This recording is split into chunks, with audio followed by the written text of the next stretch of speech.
Ganga prime की शुरुआत इस वक्त की बड़ी खबर के साथ करते हैं। सीतापुर में हेड कांस्टेबल को सस्पेंड किया गया। हेड कांस्टेबल पर विभागीय कार्रवाई भी होगी। दरअसल जो तस्वीर सामने आई है, ये तस्वीर अपने आप में कई सवाल खड़े करती है। वर्दी में दरोगा के साथ हेड कांस्टेबल ने जमकर मारपीट की। आपदा एक्ट के तहत ड्यूटी न करने पर हेड कांस्टेबल पर अब केस होगा और इसके साथ ही साथ जिस तरीके से हेड कांस्टेबल ने दरोगा की पिटाई की, ऐसे में विभागीय कार्रवाई भी सुनिश्चित की जाएगी। लेकिन फिलहाल पहली तस्वीर जब सामने आई तो उसके बाद हेड कांस्टेबल को सस्पेंड कर दिया गया है। तो ये तस्वीर सीतापुर की है। कोरोना की महामारी से देश लड़ रहा है, लॉकडाउन का सख्ती से पालन करवाना है, कानून व्यवस्था को मेंटेन रखना है, लेकिन सीतापुर में विवाद हो गया। और विवाद की वजह क्या है वो भी आपको बता देते हैं। दरअसल सिपाही का आरोप यह है कि वो 3 घंटे की ड्यूटी के बाद बैठ गया था, दरोगा ने बदतमीजी की, उसके बाद उसने मारपीट कर दी। वहीं एसपी ने कहा है कि इस पूरे मामले को हम बहुत गंभीरता से ले रहे हैं और आगे और सख्त कार्रवाई सुनिश्चित हेड कांस्टेबल के खिलाफ की जाएगी। एबीपी गंगा पर एक्सक्लूसिव तस्वीरें आपके सामने सीतापुर की हैं, जहां पर एक हेड कांस्टेबल ने अपने दरोगा की पिटाई शुरू कर दी। बैठने को लेकर विवाद था, लेकिन उसके बाद आपस में ही लाठियां चलने लगी। सवाल यह है कि जब पुलिस आपस में लड़ेगी तो फिर लॉकडाउन का पालन कौन करवाएगा? तो सीतापुर से जो तस्वीर सामने आई है, ये कई सवाल खड़े करती है। और आप देखिए, अनुशासनहीनता की जो इंतहा है। बैठने को लेकर हंगामा हुआ और हेड कांस्टेबल ने अपने दरोगा को पीटना शुरू कर दिया, लाठियों से पीटना शुरू कर दिया।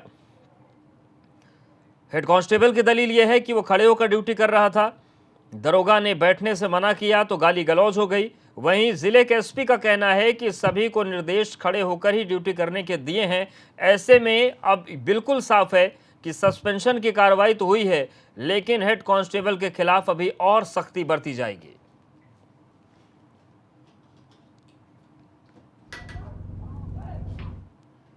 बात ये हुई तो थोड़ा हमको दिक्कत हुई तो बैठ गए, तो कहे कि बैठ गए, अभी सस्पेंड करा दूंगा, ये है वो है। हमने सर अभी जो थोड़ा हम बैठ लिए हैं, पैर में दिक्कत है, अभी 3 घंटे से खड़े रहे, अभी पटक के मारेंगे तुमको, जो है कि तुम्हारे जैसे सिपाही हम बहुत देखे हैं। ये किसने कहा आपसे? रमेश सिंह दरोगा गाली देने लगे वहीं पर।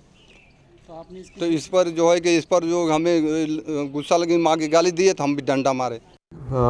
कोतवाली में एक प्रकरण सामने आई है, उसका वीडियो वायरल हो रही है। उसमें एक सब इंस्पेक्टर को एक हेड कांस्टेबल ने लाठी लेकर उनके साथ मारपीट करने का ये वीडियो वायरल हुआ है। ये प्रकरण आज सुबह कोतवाली क्षेत्र का एक पिकेट लाइट ड्यूटी में सिपाही को हेड कांस्टेबल को तैनात किया गया था। ये बात संज्ञान में आई थी, सब इंस्पेक्टर ने, वो बैठा हुआ था, उसको बताया गया था आप खड़े होकर ड्यूटी करिए, तो उस पर कासूनी कर उन्होंने इनसबॉर्डिनेशन और इनडिसिप्लिन करते हुए वर्दी में उनके साथ मारपीट किया। और इसको तुरंत संज्ञान में लेते हुए संबंधित हेड कांस्टेबल को एक प्रिलिमिनरी इंक्वायरी कंडक्ट करने के बाद उनको सस्पेंड कर दिया गया है और उसके बाद आगे इनकी मेजर पनिशमेंट के लिए संशोधित किया गया है। और एबीपी गंगा संवाददाता संतोष हमारे साथ जुड़ गए हैं। संतोष, ये वो दौर है जब पुलिस की कार्य प्रणाली का सम्मान हो रहा है, लोग स्वागत कर रहे हैं, फूल बरसा रहे हैं, लेकिन पुलिस की हालत ये है कि जनता फूल बरसाए और ये लाठी बरसाए आपस में ही। बिल्कुल, ये लाठी बरसाने का प्रकरण, ये आपस में ही लाठी बरसा रहे हैं और ऐसी तस्वीरें हमेशा आती रही हैं। सीतापुर के शहर कोतवाली इलाके का मामला है, जहां पर मामूली बात को लेकर के एक सिपाही ने एक दरोगा के ऊपर लाठियां चला दी और इसका पूरा वीडियो वायरल होने के बाद सिपाही को सस्पेंड कर दिया गया। वहीं दूसरी मेजर कार्रवाई की बात की है एसपी सीतापुर एलआर कुमार ने। मेजर कार्रवाई में बर्खास्तगी तक हो सकती है इस सिपाही के खिलाफ, यानी कि खाकी में जो हिरार्की चलती है नियम कानून और अनुशासन की, उसको तोड़ा है, लिहाजा ये कार्रवाई की गई है। लेकिन अपने आप में एक तरफ लॉकडाउन के दौरान जो खाकी की वाहवाही हो रही है, वहां पर ऐसी जब तस्वीरें आती हैं तो कहीं ना कहीं खाकी की उस वाहवाही के बीच में साख पर ये बट्टा लगाती है। जी शुक्रिया संतोष, जानकारी और अपडेट्स को देने के लिए।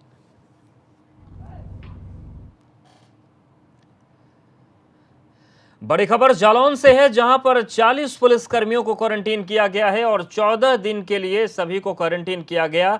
छात्र छात्राओं को ये कोटा लेने गए थे, रोडवेज बसों से कोटा से पुलिसकर्मी गए थे और एहतियात के तौर पर अब इन लोगों को 14 दिनों के लिए क्वारंटीन कर दिया गया है। आपको बता दें कि कोटा में जो छात्र छात्राएं उत्तर प्रदेश के अलग अलग जिलों से थे, वो पढ़ाई के लिए पहुंचे थे कोचिंग्स में। उन्होंने मुख्यमंत्री से मदद मांगी थी, जिसके बाद 200 बसों को भेजा गया था।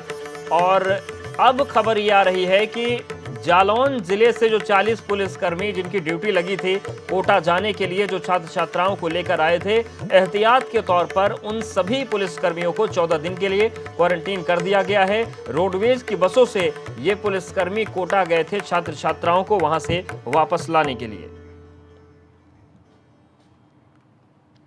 और कोरोना को लेकर आज हुई यूपी सरकार की प्रेस कॉन्फ्रेंस में अपर मुख्य सचिव अवनीश अवस्थी ने कोरोना को लेकर सरकार के नए फैसलों की जानकारी दी। आज सीएम योगी ने टीम 11 की बैठक ली, जिसमें कोरोना संकट पर गहन और विस्तृत समीक्षा की गई। सीएम ने आज लॉकडाउन की समीक्षा के अलावा हॉटस्पॉट इलाकों में हर व्यक्ति की टेस्टिंग सुनिश्चित करने के निर्देश दिए हैं। अपनी प्रेस कॉन्फ्रेंस में अपर मुख्य सचिव गृह अवनीश अवस्थी ने बताया कि प्रदेश में पूर्वांचल एक्सप्रेस का काम शुरू हो गया है, जिसमें करीब 4,835 मजदूरों को रोजगार मिलेगा। इसके अलावा आगरा बुंदेलखंड एक्सप्रेस वे का भी काम शुरू हो गया है।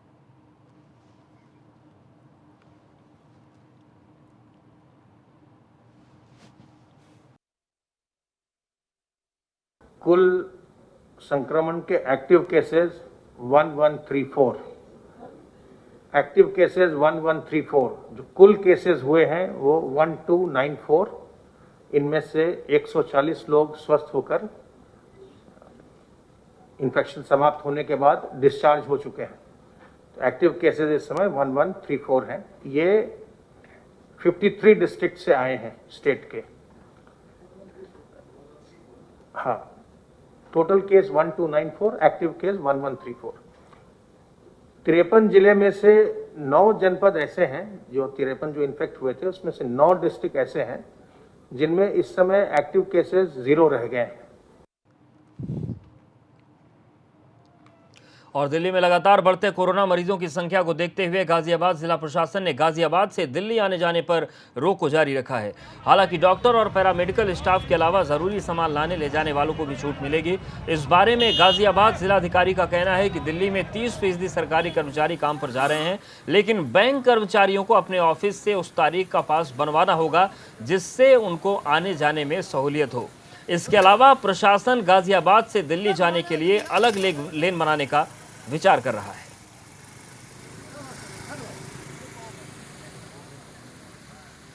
जो वो था हमारा रिपोर्ट थी, उसके आधार पर पूरी तरह से बॉर्डर सील करके और ये जो दिल्ली और गाजियाबाद के बीच का जो आवागमन है उसको डिस्करेज करने के लिए एक निर्णय कर लिया गया और उसके संबंध में एक आदेश पारित किए गए। उस आदेश में बड़ी क्लैरिटी थी कि जो आवश्यक सेवाएं हैं, जो आवश्यक वस्तुएं हैं और इसके अलावा जो और अपरिहार्य परिस्थितियां हैं, उन पर वो आदेश लागू नहीं होगा, वो पूर्व की भांति चलती रहेंगी। तो जो डॉक्टर्स जहाँ तक संबंध है, डॉक्टर्स का संबंध है, पैरामेडिकल स्टाफ का संबंध है, उनका जो कार्ड है पहले से इंटरटेन किया रहा था, वो इंटरटेन किया जा रहा है। दूसरा, जो आवश्यक वस्तुएं हैं, जैसे ट्रक पर कोई रोक नहीं है। ट्रक में चाहे आवश्यक वस्तु जा रही हो चाहे अनावश्यक वस्तु जा रही है, ट्रक अगर मूव कर रही है तो वो पास कराई जाएगी। बड़ी खबर बुलंदशहर से है, जहां पर कोरोना मरीज की तबीयत बिगड़ गई। 62 साल की महिला को मेरठ रेफर किया गया है। मृतक डॉक्टर के परिवार के संपर्क में ये बुजुर्ग महिला आई थी। बड़ी खबर बुलंदशहर से है, जहां पर कोरोना मरीज की तबीयत बिगड़ी है। 62 साल की वे महिला हैं, जिनको अब बेहतर इलाज के लिए मेरठ रेफर कर दिया गया है। मृतक डॉक्टर के परिवार के संपर्क में ये आई थी। हालत बिगड़ने के बाद इन्हें मेरठ के लिए रेफर किया गया है। तो इस वक्त की बड़ी खबर बुलंदशहर से, जहां पर कोरोना मरीज की तबीयत बिगड़ी है और क्योंकि कहा भी गया है, स्वास्थ्य विभाग का कहना भी यही है कि जो 10 साल से कम उम्र के बच्चे हैं या फिर जो बुजुर्ग हैं, उनके लिए खतरनाक स्थिति है, उनको सतर्क रहने की जरूरत है। ये 62 साल की महिला हैं। फिलहाल अब इनको मेरठ के लिए रेफर किया गया है। मृतक डॉक्टर के परिवार के संपर्क में आ गई थी।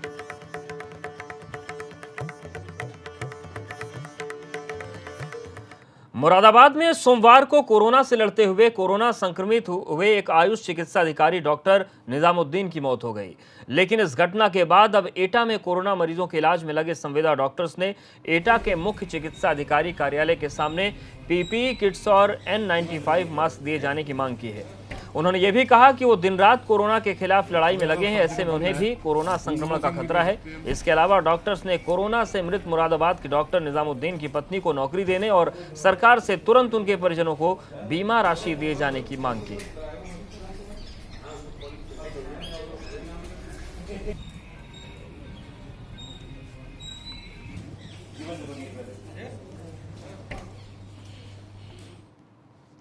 तेईस मार्च से देश भर में लागू लॉकडाउन को अब 1 महीने पूरे होने वाले हैं। लॉकडाउन की वजह से पहले से ही देश भर में फैक्ट्रियां, बाजार और तमाम कामकाज बंद हैं, लेकिन इस दौर में सबसे ज्यादा मार किसानों पर पड़ रही है। लॉकडाउन की वजह से खेतों में फसल तैयार होने के बाद भी उसकी कटाई नहीं हो पा रही। इसी बीच बारिश की वजह से खेतों में खड़ी फसल बर्बाद हो गई। श्रावस्ती में सोमवार रात हुई मूसलाधार बारिश ने किसानों की कमर तोड़ दी। इसके पहले ओले पड़ने से भी किसानों को भारी नुकसान हुआ था।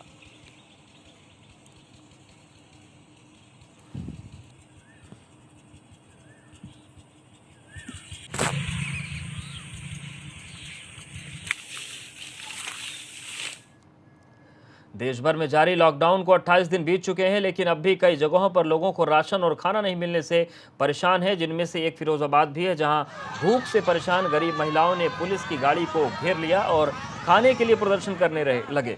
लोगों ने थानाध्यक्ष चिकोहाबाद की गाड़ी को घेर लिया और उनसे राशन देने की गुहार ये लोग करने लगे।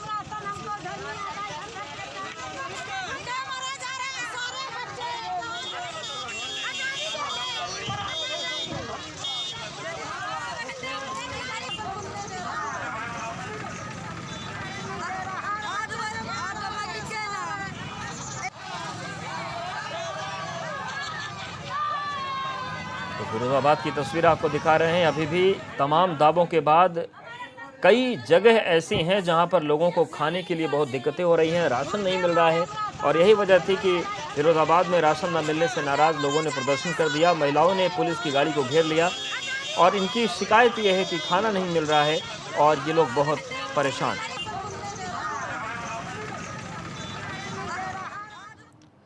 प्रयागराज में जमात में शामिल होने की जानकारी छिपाने और विदेशी जमातियों को छिपकर रहने में मदद करने के आरोपी इलाहाबाद सेंट्रल यूनिवर्सिटी के प्रोफेसर को गिरफ्तारी के बाद जेल भेज दिया गया है। विश्वविद्यालय के पॉलिटिकल साइंस डिपार्टमेंट के प्रोफेसर मोहम्मद शाहिद को 14 दिनों की न्यायिक हिरासत में जेल भेजा गया है। प्रोफेसर के साथ ही 16 विदेशियों समेत 18 अन्य जमाती और उनके 11 दूसरे मददगार भी जेल भेजे गए हैं। जिन विदेशियों को जेल भेजा गया उनमें 7 इंडोनेशिया और 9 थाईलैंड के रहने वाले हैं। कोरोना का संक्रमण फैलाने और विदेशी जमातियों की मदद करने के आरोपी इलाहाबाद सेंट्रल यूनिवर्सिटी के प्रोफेसर मोहम्मद शाहिद को जेल भेजा जा रहा है। इस वक्त हम मौजूद हैं प्रयागराज के करेली इलाके के महबूबा गेस्ट हाउस में, जहां आप देख सकते हैं कि इसी एम्बुलेंस पर प्रोफेसर मोहम्मद शाहिद को रखा गया है। यहां से उनको जेल ले जाया जा रहा है। प्रोफेसर शाहिद के साथ साथ 16 विदेशी जमाती और उनके कई मददगारों को भी जेल भेजा जा रहा है। इन सबको एम्बुलेंस के ज़रिए यहाँ से नैनी सेंट्रल जेल ले जाया जाएगा। और कुल 30 लोग गिरफ्तार किए गए थे। गिरफ्तार लोगों में 16 विदेशी नागरिक थे, जिनमें 7 इंडोनेशिया के थे, 9 थाईलैंड के थे, 3 जमाती थे और 11 मददगार थे। कुल 30 लोग गिरफ्तार किए गए थे, जिनमें सबसे अहम भूमिका इलाहाबाद सेंट्रल यूनिवर्सिटी के प्रोफेसर मोहम्मद शाहिद की थी। इन सभी को करेली के इसी महबूबा पैलेस गेस्ट हाउस में रखा गया था। यहाँ से इनको एम्बुलेंस में रखा गया है। सोशल डिस्टेंसिंग का पालन हो, इसलिए यहाँ पर 6 एम्बुलेंस का इस्तेमाल किया गया है। सभी एम्बुलेंस पर 5-5 जो आरोपी हैं उनको रखा गया है। पुलिस की टीम यहाँ मौजूद है, मजिस्ट्रेट यहाँ पर मौजूद हैं। इन सब की मौजूदगी में इन लोगों को जेल ले जाया जा रहा है। जेल में ही इनको रखा जाएगा। और आपको बता दें कि एबीपी गंगा के पास इस बात की खास जानकारी है कि नैनी सेंट्रल जेल में इनको अलग वार्ड में रखा जाएगा। इनके लिए जो महिलाओं के लिए रिजर्व जेल है, जेल का जो हिस्सा है, उसमें एक अलग बैरक तैयार की गई है, ताकि अगर इनको दोबारा संक्रमण होता है या इनकी वजह से जो है किसी दूसरे को संक्रमण ना हो, दूसरे किसी को कोई किसी तरह का खतरा ना हो, इसलिए इनको जेल की महिला विंग जो होती है उसमें रखा जाएगा। तो प्रोफेसर मोहम्मद शाहिद, जो कि इलाहाबाद सेंट्रल यूनिवर्सिटी के राजनीति विज्ञान विभाग में प्रोफेसर थे, उन पर शिकंजा प्रशासन का लगातार कसता जा रहा है। उनकी मुश्किलें लगातार बढ़ती जा रही हैं। वो जेल भेजे जा रहे हैं और सरकारी नियमों के मुताबिक 24 घंटे तक जेल रहने पर निलंबन की कार्रवाई होती है। तो ये तय है कि प्रोफेसर मोहम्मद शाहिद को कल इलाहाबाद यूनिवर्सिटी से निलंबित भी किया जा सकता है। फिलहाल प्रोफेसर की मुश्किलें लगातार बढ़ती जा रही हैं। कैमरामैन रोहित श्रीवास्तव के साथ मोहम्मद मोइन, एबीपी गंगा, प्रयागराज। और महाराष्ट्र के पालघर में मॉब लिंचिंग में जिन साधुओं की हत्या की गई उनमें से एक साधु कल्पवृक्षगिरी भदोही जिले के रहने वाले थे। संत की हत्या के बाद से उनके पैतृक गांव में लोग गुस्से में हैं और परिवार के लोग सदमे में हैं। महाराष्ट्र में हुई इस घटना पर मृत संत कल्पवृक्षगिरी के भाई ने महाराष्ट्र पुलिस पर सवाल उठाते हुए कहा है कि जब रक्षक ही भक्षक बन जाए तो क्या कहा जा सकता है। परिवार वालों ने बताया कि कल्पवृक्षगिरी 10 साल की उम्र में अपनी दादी के साथ प्रयागराज के कुंभ मेले में गायब हो गए थे। बाद में पता चला कि वो संत महात्माओं के साथ जूना अखाड़ा में जाकर साधु हो गए, लेकिन आज इस घटना के बाद उनके परिवार में मातम पसरा हुआ है।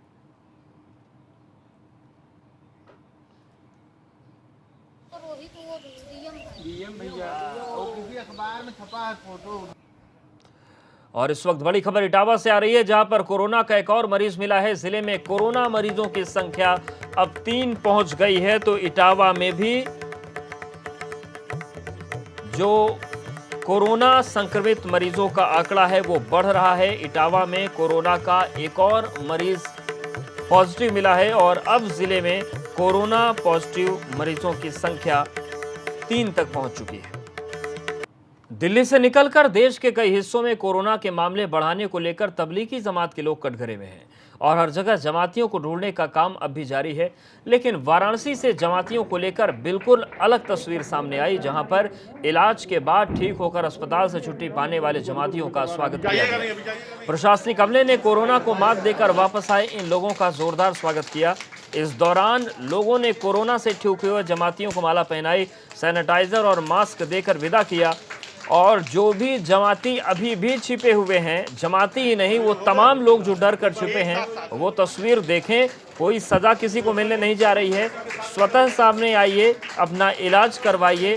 प्रशासन आपकी मदद करेगा, डॉक्टर्स आपकी सुरक्षा करेंगे और आप जब जंग जीतेंगे तो आपका इस अंदाज में आपको घर भेजा जाएगा। वाराणसी के लिए 2 अच्छी चीज़ हैं। एक तो ये पूरे मंडल का L1 हॉस्पिटल है, जहां पूरे मंडल के पॉजिटिव मरीज भर्ती किए जाते हैं। यहां पूरे मंडल के एक साथ 11 लोग डिस्चार्ज होके गए हैं। ये साबित करता है कि इस हॉस्पिटल की सेवाएं और इस हॉस्पिटल की सर्विसेज बहुत अच्छी हैं। बहुत डेडिकेटेड टीम यहां पे है, सब लोगों का ध्यान रख रही है और इतना अच्छा ट्रीटमेंट कर रही है कि इतने लोग एक साथ यहाँ पे कोरोना मुक्त होकर जा रहे हैं। दूसरी खुशी की बात यह है कि इसमें वाराणसी के भी 3 पेशेंट आज कोरोना फ्री होके गए हैं। वाराणसी में अब तक 15 कुल कोरोना पॉजिटिव केसेज आए हैं, जिसमें से 8 लोग ठीक हो चुके हैं। दुनिया के कई देशों की रिसर्च में सामने आया है कि चीन से निकला कोरोना वायरस चमगादड़ों से इंसान में आया। इसके बाद चमगादड़ों को लेकर दुनिया भर में खौफ बढ़ता जा रहा है और अब हमीरपुर के लोग भी चमगादड़ों के इसी खौफ में जीने को मजबूर हैं। हमीरपुर जिला मुख्यालय के चौरा देवी मंदिर के पास एक पेड़ पर हजारों चमगादड़ों ने अपना डेरा जमा लिया है, जिसके बाद से आसपास के इलाके में दहशत का माहौल है और लोगों की शिकायत पर प्रशासन ने पूरे मंदिर परिसर को सील कर दिया है। ये कोविड-19 जो पूरे देश में और विश्व में फैला हुआ है, जो कि जनपद हमीरपुर में हम लोग रहते हैं, हमारे ही बगल में एक बरगद का पेड़ है, वर्षों पुराना है, हमारी सोता से अधिक का है। उसमें चमगादड़ों की भारी मात्रा में वहाँ पर वो रहती है, क्या कहते हैं, संख्या रहती है। जबकि जो परीक्षण हो रहे हैं, ये चमगादड़ नाम का जो पक्षी होता है उस पर ये निकला है, जिसको देखते हुए हम ये जानते हैं कि इसकी भी एक इंक्वायरी हो जानी चाहिए, जिससे भविष्य में जब मंदिर चूँकि प्रशासन ने ला कर रखा है, वर्तमान समय में आदमी जाते नहीं, अब जब जाएंगे तो देखेंगे तो भड़भड़ाएंगे वो लोग, तो पुनः बच न हो। इसको देखते हुए जनपद हमीरपुर के मुख्यालय को हमारे मात्र 300 मीटर पर मंदिर स्थापित है, वहाँ पर इतना ढेर सारा चमगादड़ निकलेगा, जिसको देखने से भय अवश्य व्यस्त होगा। यूपी के कन्नौज में एक स्वास्थ्यकर्मी की पिटाई का मामला सामने आया है। मामला सौरिक थाना क्षेत्र के सामुदायिक स्वास्थ्य केंद्र का है, जहां ड्यूटी पर तैनात एक स्वास्थ्यकर्मी ने आरोप लगाया है कि आई कार्ड दिखाने के बावजूद वहां पर तैनात पुलिसकर्मियों ने उसकी पिटाई कर दी, जिससे नाराज स्वास्थ्यकर्मी ने इस घटना का विरोध शुरू कर दिया है और स्वास्थ्यकर्मियों ने पुलिस के खिलाफ मोर्चा खोल दिया है। CSC पर एक कर्मचारी तैनात है, कंप्यूटर ऑपरेटर, कोविड ड्यूटी कर रहा था, तो वो अपने घर से वहाँ आ रहा होगा।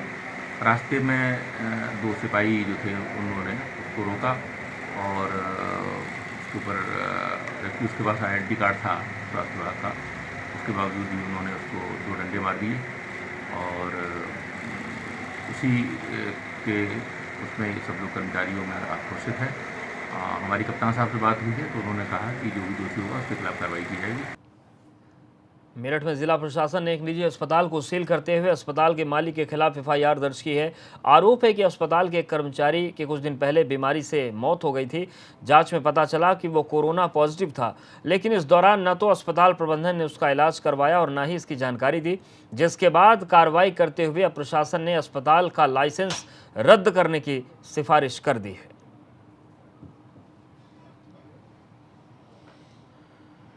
तो निजी अस्पताल को सील किया गया है। मेरठ की ये तस्वीर है जहां पर कोरोना पॉजिटिव एक मरीज था, उसका न तो इलाज करवाया गया न तो जानकारी दी गई। अब अस्पताल के जो मालिक हैं उनके खिलाफ एफआईआर दर्ज हुई है, साथ ही इसके लाइसेंस को रद्द करने की भी जो प्रक्रिया है वो शुरू की जा रही है। लाइसेंस को रद्द करने का फैसला किया गया है।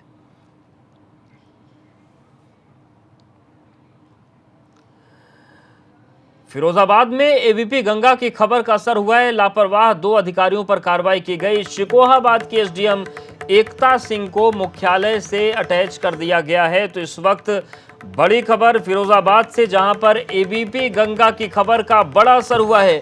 लापरवाही करने वाले 2 अधिकारियों पर कार्रवाई की गई है। शिकोहाबाद की एसडीएम एकता सिंह को मुख्यालय से अटैच कर दिया गया है।